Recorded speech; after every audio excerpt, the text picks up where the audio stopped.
کتونکو علب خان شیرپو ویلفیر فاونډیشن د خپل وس مطابق دغه بېوسه خلکو سره کومک او مرسته کوي. رمضان المبارک را روان دی. کومو خلکو له چې الله پاک ورکړې ده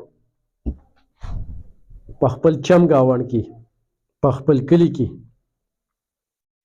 کومک وکړي.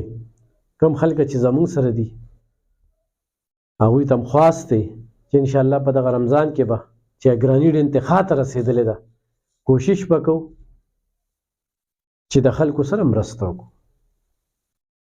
د الله د رضا دپاره. بره د الله کیمره لګېدلې ده. ډېر خلک ما ته وایي چې یاره ډېر خلک چې کالونه کوي یاره ته د سیاست نه لږ لرې شو ته دا مه کوه ته دا مه کوه نو دا به کېږي. ګرانو کتونکو دا په نیتونو باندې فیصله ده. دا زه ځان دپاره کومه نه چې ما له پیسې راشي. لس کالونه کوم خلکو قسم قسم ډرامې وکړې او قسم قسم ویډیوګانې وکړې او نن سبا چې لا نوې سوشل ورکران راشي نو هغه ته به ویوز څنګه میلاویږي چې الف خان پسې به څنګه خبرې وکړو. برخال دغه د هغوی خپل کار دی. الحمدلله زمونږ کار ودرېدلی نه چې څوک هم راغلي دي نو څه ناسې وړلي دي. دا رور چې ته وینې دا معذوره دی.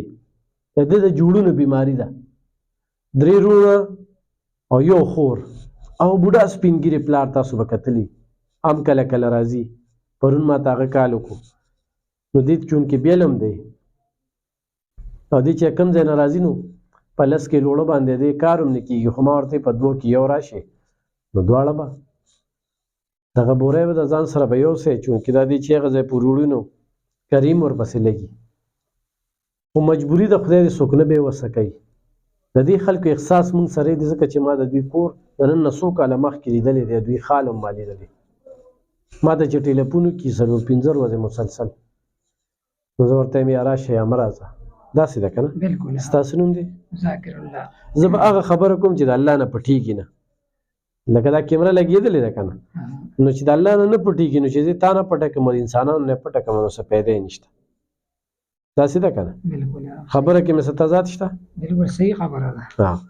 دغه خلک دي خو چې دا ځای نه و د څو کلونو نه دلته کې راځئ یاره کېږي 2-3 کاله وکړي مسلسل څه نه څه درته میلاویږي. ستاسو بچي دي؟ زما یو 2 وروڼه هم دې معذوره دي خور دې هم معذوره ده پلار سپین ګیرې دی. ګټه وټه څه ده؟ بس ګټه وټه هېڅ نشته دی. منو نن سبا ته د حالاتو ښه پته ده. ستا موبایل نمبر څه دی؟ 0307 59 20 157. هر پروګرام کې زه د ده نمبر هم وایم دا نه چې زما والا څه ورکړل او بس داسې نه. څوک ورسره کومک کوئ نو انتخابي ضرورتمند دي. دا 2 بورې وړې دي ښه 10 کیلو او دا به یو به دې پلار له ورکړي یو ستا شوه. ښه ګرانو کتونکو خو ستاسو کومک او مرستې را سره روانې وي نو په دې څیز کې سیاست مه کوئ او نه زه چا په صفتونو باندې د چا نه څه اخلم نه چاته لینکونه ورلیږم نه چاته دا ویم. څوک هم چې د الله د رضا دپاره دې ځای کې د پښتونخوا د لرې برې نه خلک راځي.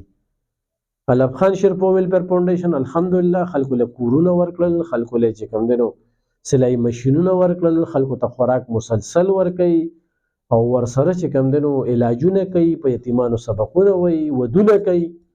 د 100 نه زیاتې رشتې مو کړې الحمدلله.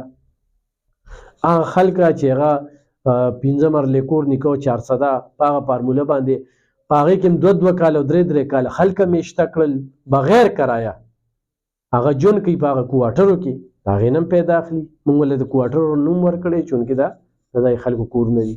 نو یو سلسله د روانه د الله یې چلی بیګا سبا مر د ژوند څومره پاتې دي لږ پاتې دی ډېر هم تېر کړ نو راځئ چې رانه پاتې کېږي چې د داسې غریبو خلکو په کار راشو. ډېره مننه.